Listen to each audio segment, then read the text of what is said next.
যে আমার ফুড, আমার ড্রিঙ্কস, আমার ইনকাম, আমার ড্রেস আপ, আমার এন্টারটেইনমেন্ট, আমার সবকিছু হালাল দিয়ে আমি সাজাবো।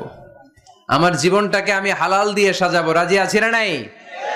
সব হালাল হইতে হবে। নারীদের ফ্যাশন, অনেক নারীরা ফ্যাশন সচেতন। খবরদার, নারীরা টাইট ফিটিং পোশাক পরতে পারবে না। পারবে? পাতলা পোশাক পরতে পারবে না। তারা নিজেদেরকে আবৃত করে রাখতে হবে। টাইট ফিটিং পোশাক পরতে পারবে না, অন্য ধর্মের পোশাক পরতে পারবে না, পরচুলা লাগাতে পারবে না। এই ফোর কর্নার্স, এই বর্ডার গুলো মেনে নারী যে কোনো ধরনের ফ্যাশন নিতে পারে। এই ফ্যাশন গুলোকে বৈধ করেছে কে?